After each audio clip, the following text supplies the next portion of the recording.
tem muita gente que fica, assim, imaginando o que é que passa pela cabeça dos escritores, e, em geral, imaginando um pouco errado.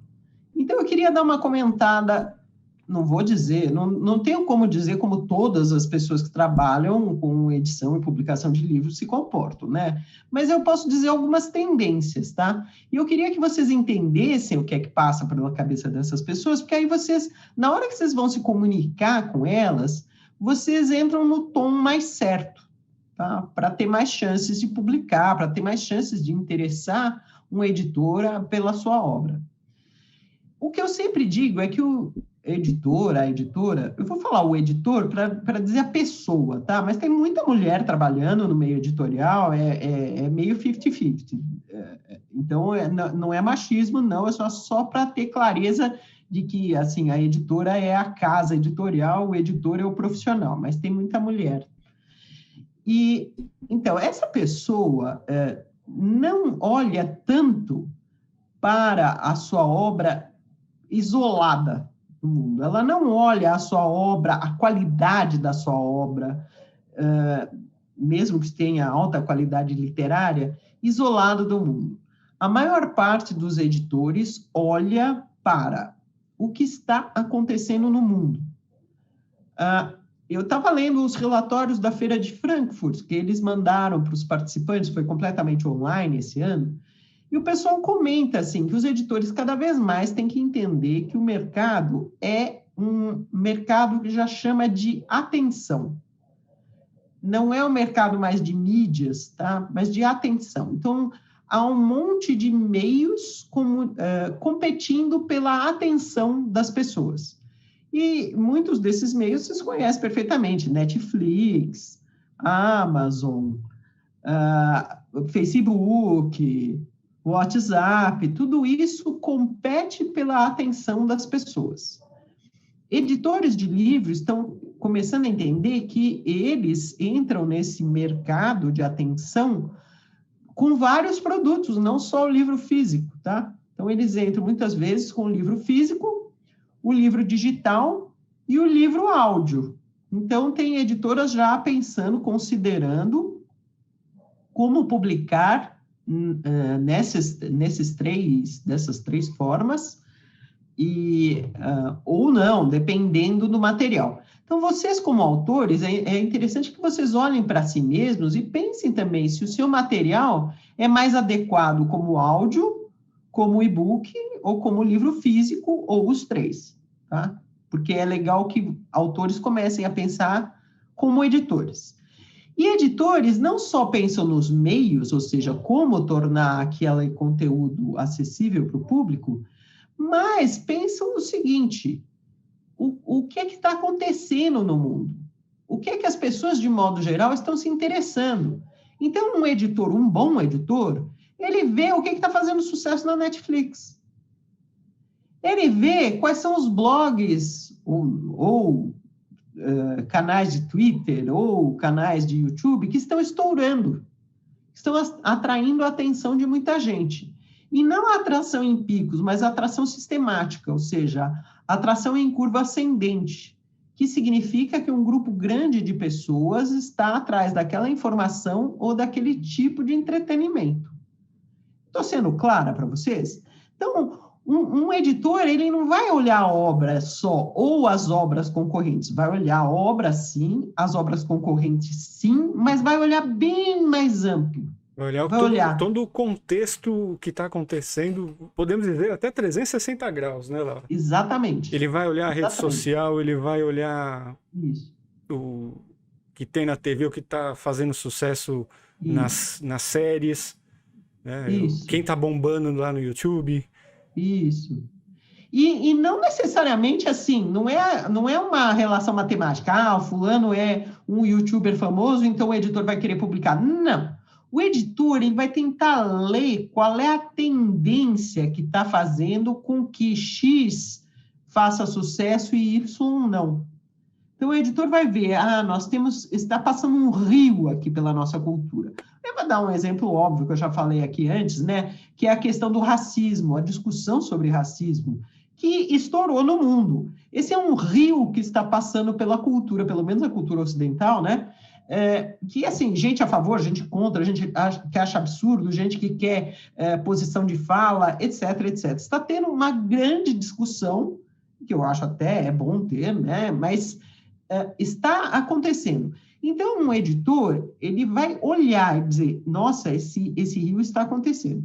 Então, as minhas obras vão se posicionar, eu vou publicar o quê? Procurando como, dentro dele, fora, na margem, longe, mas dificilmente um bom editor vai ignorar isso. Como esse é muito óbvio, né? Mas há outras coisas acontecendo e que editores ficam de olho. Pode ficar de olho assim, puxa, as pessoas estão super ligadas. Nossa, antes elas estavam ligadas em culinária, mais uma gastronomia mais refinada, agora elas estão preocupadas numa comida de conforto, por exemplo. Ah, então essa é uma tendência agora. Então, se eu for publicar, eu vou procurar coisas que deem conforto. Nossa, por conta da pandemia, as pessoas estão tendo várias reações de depressão e sobre depressão e reflexões sobre depressão. Essa é uma tendência que a gente está vendo, né? Então, o editor vai ver isso e vai ver qual é a obra que melhor fala com isso, que eu compreenda. Então, editores funcionam assim, eles veem o que está acontecendo na cultura como um todo.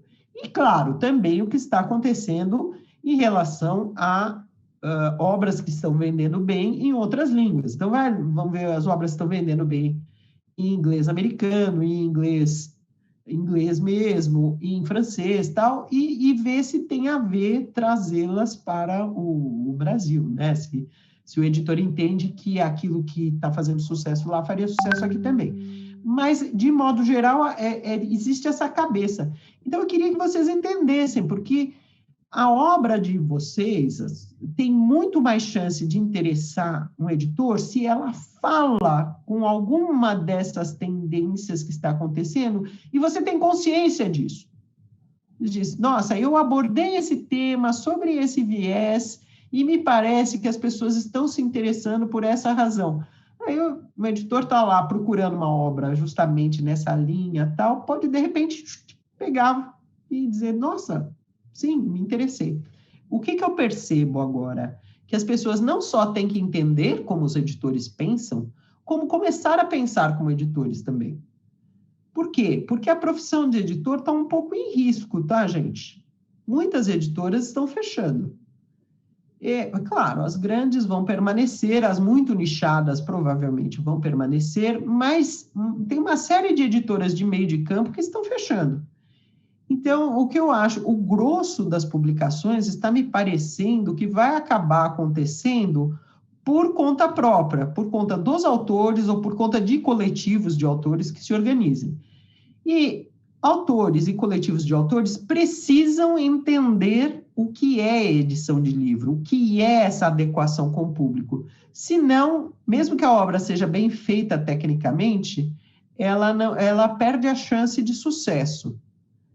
Porque se a pessoa não entende o que o público está procurando, não entende esse lance de tendência, de falar de chamar a atenção de X público ou Y público, se um autor não entende isso, aí a obra, mesmo que magnificamente bem escrita, bem argumentada, bem montada, ela tem pouca chance de engatar. É isso que a gente fala muitas vezes aqui nesse canal, mas é bom que autores comecem a entender para praticar para a própria obra. Que isso antes era terceirizado. O editor fazia, o autor produzia e o editor adaptava, ajustava, conversava. Agora isso não está acontecendo mais e é provável que a profissão de editor passe a ser uma raridade. Não sei, né? Espero que não, mas... No fim, o autor ele acaba, de certa forma, tendo que assumir vários papéis que eram papéis do editor. A escolha do público, por exemplo, é exatamente isso daí. Você precisa entender para quem você está escrevendo o seu livro. Acho que a primeira pergunta que você tem que responder, seja antes de escrever o livro ou escrevendo depois que terminou, é entender para quem você está escrevendo o seu livro. E é um universo amplo, tá? Você tem que entender para quem que é... para qual idade você está escrevendo, para qual gênero. Então, eu vou escrever para mulheres mais maduras, vou escrever para mulheres que são jovens, vou escrever para criança. Se é criança, eu vou escrever para uma criança de 6 anos, de 8 anos, de 10 anos, de 12 anos. Para quem que eu estou escrevendo? Se é para homem, que tipo de homem que vai ler o meu livro, né? Um cara que gosta de policial, por exemplo, né? Um leitor de policial é diferente de um leitor que goste de ler sobre esportes, de futebol, né? De números, como é que chama? Trivia, não? Como é aqueles livros? Curiosidades. Enfim, você tem um monte de perfil. Então, não só saber a idade, como você saber gênero, mas também como entender as necessidades daquela pessoa no momento. Se eu estou escrevendo um livro de não ficção, para quem que eu estou escrevendo? Eu estou escrevendo para alguém, eu estou escrevendo um livro de finanças, por exemplo. Quem é que está em busca de finanças nesse exato momento, né? É o cara que tá devendo? Não, é o cara que já passou, que não é devedor, é um cara que já está investindo, né? É um cara que... Então, para quem que eu estou escrevendo? Se é um cara que está devendo, é um tipo de leitura que você tem que fazer. Se é um cara que já é investidor, é outro tipo de leitura. Se é um investidor iniciante, você escreve um tipo de livro. Se é um investidor experiente, é outro tipo de livro. Você tentar enfiar as três coisas, o cara que está devendo, o cara que é iniciante e o cara que é experiente, no mesmo livro, você não vai atingir ninguém. Você não vai conseguir vender livro para nenhum dos três. Que é um erro muito comum na não ficção, né? A pessoa tentar responder a tudo para todo mundo. Mas também na ficção, tá? Tem muita gente que vem na conversa, eu escrevo para pessoas de 8 a 80. O que eu sempre digo que é uma bobagem, tá? Não. Escreva para determinado público e conquiste aquele determinado público, e aí tem chance de outros públicos virem a ler você. Mas você tem que ter um foco, sim, em determinado público. E editores buscam isso. Direto. Editores têm isso na cabeça. Editores, sei lá, editora X aí, tá vendo, olha, estão acontecendo esses movimentos, então eu estou em busca de um autor que fale dessa maneira com esse público, que aborde tal assunto por esse viés. O editor tem isso mais ou menos na cabeça. E aí, se chega o autor, o editor, oba, vou arriscar, é isso que eu estava procurando. Agora, se chega alguém falando... não sabe para que público, não está ligado nas coisas que estão acontecendo no momento, está desalinhado com as tendências, aí o editor, mesmo que ache a obra boa, vai dizer, não, nesse momento não. Tá? É muito o que acontece.